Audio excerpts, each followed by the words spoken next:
Okay, my chat wants to know if Eddie Gleeskin was too far for him to put in HDS. Why didn't you? Wait, who? They want to know why you didn't put Eddie Gleeskin. Now I have to play. In part 3? You mean the bully part with the bar? Yeah. No, come back here. Wait, he was there. He was in part 3. Come back here, say it again. From Outlast, Whistleblower. They said. Oh, why he was there? From Whistleblower from Outlast. So the reason why I chose that character, because if you've played Outlast, you already know what he's like, and the way he chases or approaches, the player, really inspired me to have him be in part 3 as well, because it's pretty much the same thing. He hunts, and he chases the player. And when I played Outlast 1, there were tons of enemies like Chris Walker, but Eddie, that one just really inspired me to make him into the guy bartender he is in part 3. This is the Yeah. Okay, was there a specific emotion or experiences you wanted your visitors to experience most? Bro, fucking Sand and Kai are... And like any map or anything in particular? Oh, the newest one. I guess what I want them to experience is to know how it feels to be in someone else's shoes. Yes, because the funny thing is, a lot of people might relate even, and then you will understand the story even better. Yeah. When you were designing the map, how did you get out of that mindset that you had to put yourself in? Oh wow, that's a very good one actually.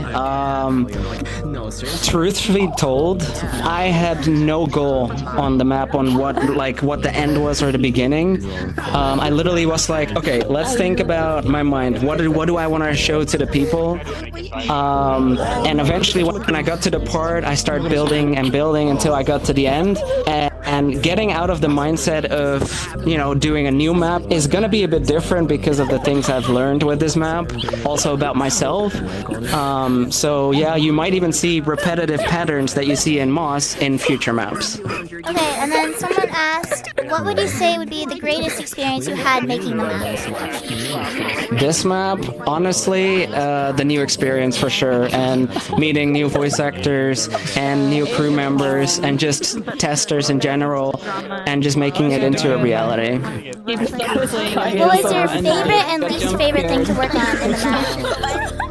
My favorite thing is, funny enough, it's both the boss. I hated it and I loved it, but you'll see why. Out of all the maps you've created, which would you say is your favorite other than this one, and why?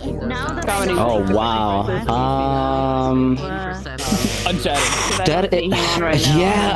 It's a mix between part 3 and Unshattered, and mainly because Unshattered was its own little story, aside from, the HDS timeline, even though there's a bit of secrets of HDS in there, but it's its own story, and that's why Moss and UD definitely are my favorite, because they're their own thing, and, it's not like a sequel or a prequel to something. What would be your go-to snack when you were map making? Like your snack and drink that you were running on energy for? Oh, energy. Dang, that's a very good... Okay, I would have to say it's... I don't know exactly what they're called, but if you go to any Oriental store where there's like export food, they have something that are like white nuts and very garlicky, and they're from Indonesia, and I really love those. Yeah. Have players ever used your map in a way you didn't expect? He was asleep, so... That's also a good one. I would say yes, especially because they come to me and they're like, this map is funny, not scary, because I expect them to be like, oh, that was actually terrifying, but then they're like, that was funny as hell, or that was like, not scary, but I laughed my ass off, that's what catch me off guard. Yeah. Someone asked, you like the Silent Hill games, which one would be your favorite and why? Silent Hill, you said?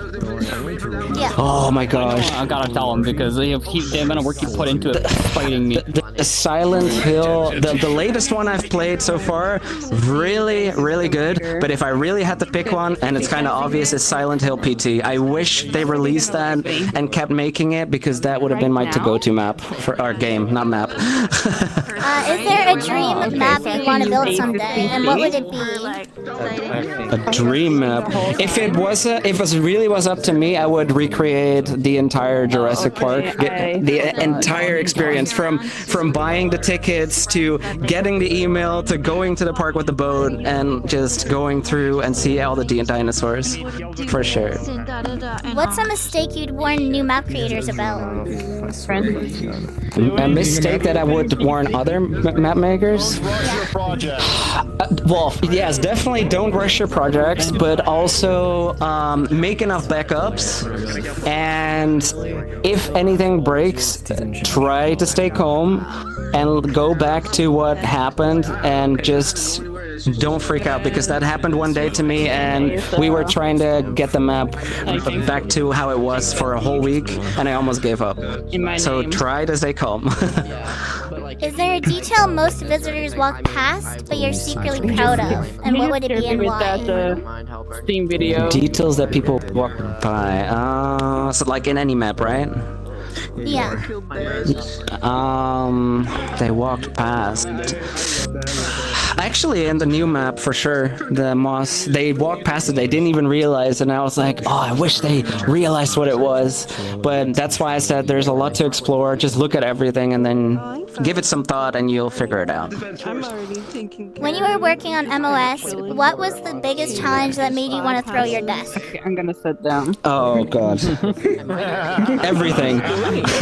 Literally everything. It was just, yeah. Well, also, but in general, it was just the boss fight and just having the map all done, and then we test it all over again. More bugs appear. We fix those, and then more bugs appear. That was the most frustrating part ever. Yeah. If you did, what was the newest skill you learned making this map? Oh, wow. Well, I guess going past my limits for sure, because the scripts and the limits that have been expanding from SDK2 definitely allowed me to go past my own limit and try some stuff out. That's why there's 250 Udon scripts, but they really work well together. That was for me definitely an accomplishment. Are you going to make an amusement park someday with rides dedicated to each of your worlds? Well, technically HDS Vacation Island has some cool rides, but anything like a whole map with just rides based on every single map would be very cool. Yeah, that would be a lot of ghost rides and spooky rides for sure. How do you balance performance with visual detail? Ooh, how do I balance performance? Well, with VR chat, it's kind of difficult because, you know, you have to balance it already as it is, not making sure it's too high of a map size, even though it already is, making sure it's not too laggy, making sure the graphics look nice, but not too high because of the map file size. In general, it's thinking as a player, like, what do they see first? How will my computer perform? Like, I know it would have been really nice for people who have quests to play Moz, but it's just not possible with given how big the map is. Did you believe your community was going to grow as large as it has? No, not at all. Because it started with the Huggy Club, for those who still remember. It was a very, very private group with just people who adored Huggy, and we just went around and people and be like, Huggy, Huggy, and people were like, yeah, we love you, and they just start following, and it grew a bit bigger. And one person in particular told me, you should make a mention for us, and we created the Huggy Club mention, and there was a certain section where you go below the stairs, and it leads to Big Sister's dungeon, and from there on, people said, you should make an HDS server, and that's where it started growing when part 1 and 2 were released. So yeah, that really surprised me. Was there anything you wanted in this map, but it was too big and you couldn't add it? Technically not really. There are parts in the map that I wanted to add, and I'll keep it a bit cryptic, but I could not put it in because it was too personal. So yeah, that should clear it up. What was the hardest part of mixing the sounds for the world? Yeah, so honestly, ambience and sound is very, very important when it comes to a movie, a game, or even an audiobook. It's all about how you present it to the person, player, or viewer, whoever watches it. It's about music, voice lines, background sounds, and mixing that together was very hard in some parts because I was like, okay, there's this room, how do I make it sound like that room? And that in general was very difficult, but it came out very nice. It is. Take out? Without me? Pasta's here. Okay, it's Pasta's here, pasta. if you could trap visitors in one song from your world, what would it be and why? If I could trap, you said? Yeah, so if What- your players were stuck in a room with a song on repeat, what would it be and why? Oh boy. No, not payphone. Payphone. I guess it would be a very slowed version, yeah, of payphone, but distorted as well. Okay, and then with all the updates with Unity SDK, was there a lot more work for you to work with? In the beginning, for sure, because you know, it's a whole different way to do it because you have the node graph, but you also have the scripting. I went full with the scripting because I've already had my background with that, and being able to just type out my idea into a script and seeing it work really helped out with the map and avatars in general.